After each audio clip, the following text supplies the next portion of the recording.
Assalamualaikum, Sugeng Enjang, Pinaringan Berkah.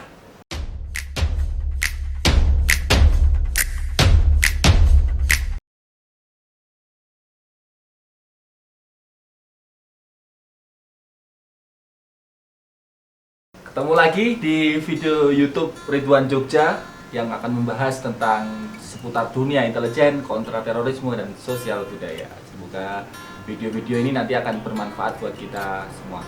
Nah, teman-teman, masih di hashtag Intel Bertanya. Saya melanjutkan dari video sebelumnya karena belum semua bisa dibacakan ya. Jadi ini barangkali ada beberapa pertanyaan yang masih belum terjawab. Jadi saya akan mereview lagi beberapa pertanyaan-pertanyaan dari netizen di akun Twitter saya Ridwan Jogja. Jadi tolong buat yang belum subscribe silakan klik subscribe-nya dulu, dan yang sudah subscribe jangan lupa juga follow Twitter saya @ridwanjogja. Oke, kita mulai ya. Beberapa hashtag yang aku bacakan di Intel Bertanya. Dari Mbak Endang Yulia Stuti dengan akunnya @endang_wyl. Apakah istri tahu kalau suaminya Intel? Karena segala resiko istri juga terdampak. Matur nuwun. Ya, matur nuwun Mbak Endang atas pertanyaannya. Memang ini satu hal yang sering ditanyakan ya, terutama waktu kami di perkuliahan. Gimana kalau seorang intelijen itu apakah boleh diketahui keluarganya sebagai intelijen atau tidak? Tentu dalam penugasan tertentu ada yang menyamar sampai istrinya sendiri pun tidak tahu. Tentu ada dalam konteks penugasan-penugasan khusus yang sangat khusus, biasanya special mission. Tetapi dari interaksi saya dengan guru-guru saya, dengan dosen-dosen saya, rata-rata istri mereka tahu bahwa suaminya berprofesi sebagai intelijen ya. Cuma tahu ya sebatas tahu saja dan tidak tahu secara detail apakah bertugas untuk apa, kemudian operasinya di mana dan seterusnya, tidak akan detail. Salah satu guru kami almarhum Pak Supono mengatakan kalau dia dinas ke luar negeri, dia tetap akan memberitahu istrinya bahwa dia sedang ada penugasan kantor. Cuma hanya diberitahu kira-kira berapa hari dan di mana gitu. Nah, nanti istri beliau sudah hafal. Dan mereka punya satu sistem yang disebut dengan sistem handler. Jadi kalau tiba-tiba saja tidak bisa dikontak dalam waktu yang lama, ada mekanismenya, ada perlindungan keluarga, ada orang yang akan memberitahu dan seterusnya. Itu sistem yang saya kira tidak bisa dibuka di channel YouTube ini karena itu masuk dalam konteks kerahasiaan operasi intelijen dan ada undang-undangnya di Undang-Undang 11 ya tentang di Undang-Undang 17 tentang intelijen negara. Jadi begitu ya Mbak Endang ya. Oke, aku lanjutin dari Mas Imam Masbuk @imammasbuk. Intelijen yang pensiun apakah disebut outtelligent? Pertanyaan yang menarik. Jadi dalam dunia intelijen tidak ada pensiun. Credo intelijen mengatakan once you be an intelligence officer, you will be die as an intelligence officer. Jadi ketika Anda menjadi petugas intelijen, tidak ada kata pensiun. Ya, secara kedinasan mungkin kalau pegawai ya ada pensiun. Cuma karakter, credo, bagian dari komunitas intelijen akan terbawa terus sampai meninggal gitu. All soldier never die ya kan, all intelligence never die gitu. Jadi tidak akan ada pensiun bagi seorang intelijen. Sesenior apapun mereka tetap menjadi bagian dari komunitas intelijen. Bahwa mereka tidak berkantor secara rutin misalnya ya memang ada misalnya undang-undang PNS dan seterusnya terbatas di situ, tetapi bagian dari komunitas intelijen akan selalu menjadi bagian hidupnya. Terima kasih Mas Imam. Pertanyaan berikutnya dari Akida Iza dengan akun @akidaiza_zen. Intel kerjanya sehari berapa jam Kang? Ada jam lemburnya juga kah? Dan bonus? Oh ya, kalau tanggal merah libur juga nggak? Ya, ini pertanyaan menarik. Ya tentu yang bisa menjawab secara detail pasti teman-teman saya yang beneran intelijen ya.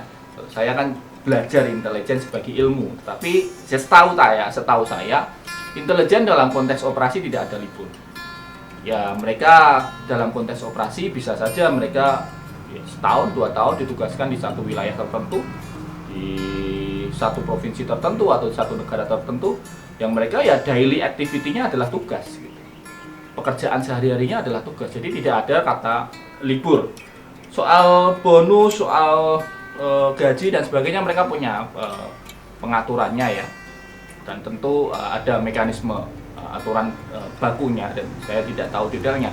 Tetapi rata-rata memang teman-teman yang bertugas di intelijen itu mereka tidak memikirkan soal gaji atau soal uang, karena biasanya sebagaimana Pak Supono mengatakan dalam bukunya, intelijen itu profesi orang-orang aneh. Jadi intelijen ini akan memilih sendiri orang-orang yang kuat bertahan di profesi ini gitu. Kalau nggak kuat ya akan terlempar sendirinya, akan terlempar dari komunitas intelijen itu sendiri. Jadi biasanya begitu, mereka nggak kenal libur ya, nggak kenal tanggal merah. Oke, selanjutnya dari akun @magicjer, dia bertanya, Badan Intelijen Indonesia punya safe house nggak sih?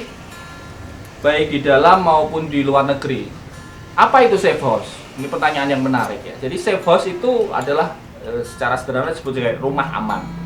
Nah, rumah aman atau disebut dengan rumah operasi itu wajib hukumnya dalam dunia operasi intelijen, terutama dalam konteks collection data. Jadi selain kantor resmi yang bisa dicari alamatnya di Google, komunitas intelijen, lembaga intelijen pasti punya rumah-rumah aman yang disebut dengan safe house. Ada di Jakarta, ada di daerah-daerah lain, ada di setiap negara juga ada. Dan biasanya ada yang model flying safe house, artinya safe house yang mengikuti lamanya operasi. Misalnya operasinya 2 bulan, maka safe house itu hanya berlaku 2 bulan. Ada juga yang permanen safe house, jadi sehari-harinya ya rumah, sehari-harinya rumah biasa, tetangga tidak tahu bahwa itu adalah markas intelijen, aktivitasnya aktivitas normal, tetapi disitulah sebagai operasional operasi intelijen harian. Ya, di mana saja saya nggak tahu, kalaupun tahu juga nggak boleh memberitahu. Dan bentuknya seperti apa, ya rumah biasa. Gitu. Terima kasih pertanyaannya @magicjet. Baiklah, saya lanjutkan. @sahelsi, apakah semua intel saling mengenal? Jika tidak, bagaimana cara berkomunikasi antar intel yang belum saling mengenal dalam menjalankan misi rahasia? Pertanyaan yang menarik. Dalam komunitas atau kredo intelijen dikatakan ada satu yang disebut prinsip kompartementasi, jadi sistem sel. Kompartementasi itu mensyaratkan satu operasi intelijen tidak boleh diketahui oleh departemen atau unit yang lainnya. Ini untuk menjaga kerahasiaan, dan juga jika nanti misalnya terbongkar, tertangkap oleh lawan, maka kerahasiaan intelijen bisa tetap dijaga. Jadi memang dalam satu rangkaian operasi ada yang saling mengenal, tetapi satu sama lain beda departemen, beda kedeputian misalnya, itu bisa saja tidak mengenal. Nah, bagaimana mereka berkomunikasi? Nah, itu nanti kita kupas di video-video berikutnya. Apa itu komunikasi intelijen, bagaimana mereka melemparkan data, bagaimana mereka memindahkan data, ada teknik-teknik namanya dead drop, brush passing, dan seterusnya. Nanti di video-video berikutnya kita akan kupas. Jadi silahkan nyalakan loncengnya, subscribe supaya nanti nggak ketinggalan. Terima kasih. Oke, nah ini mungkin yang terakhir ya.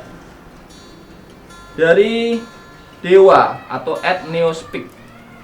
Mas ingin dengar cerita tentang Intel yang sukses atau ketahuan di masa lampau. Terima kasih pertanyaannya, @dewa. Oke, ini ada satu buku dari dosen kami, judulnya Intel Menguak Tabir Dunia Intelijen Indonesia, karangan Pak Enkon Boy. Ini dosen saya di S2 Kajian Intelijen. Di sini ada banyak sekali kisah-kisah tentang operasi intelijen di masa lalu, di masa Orde Baru. Satu yang sangat berkesan adalah yang disebut dengan operasi kontra intelijen, operasi pantai. Operasi pantai yang dilakukan pada tahun 1981. Ini legendaris sekali. Dan dipimpin langsung oleh para petinggi intelijen saat itu ya, tahun 81. Ada Pak Jenderal Yoga Sugama dan para intelijen senior. Itu menangkap satu oknum petugas Indonesia yang membelot menjual data ke pihak Soviet. Jadi menjual data ke agen Soviet namanya Vinenko. Dan itu di buku ini diceritakan kisah bagaimana para operasional Bakin, saat itu namanya Bakin, itu menciptakan operasi pantai, kemudian mengincar oknum ini namanya Susdaryanto ini, diincar sampai pada satu restoran di Menteng. Ketika data itu mau dipindahkan dengan tabung pasta gigi, tiba-tiba di sekitarnya pengunjungnya itu adalah personil Bakin dan dia langsung tertangkap tangan. Ini menarik banget. Jadi operasi pantai adalah operasi menggagalkan penjualan data rahasia laut Indonesia kepada intelijen asing, yakni intelijen Rusia yang bernama Vinenko, namanya operasi pantai. Nah, di video-video lagi berikutnya nanti kita juga akan kupas yang seperti itu.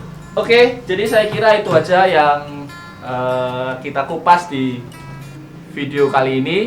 Terima kasih atas atensinya. Tulis komentar di bawah video ini apa yang ingin dikupas di video-video kita berikutnya. Terima kasih.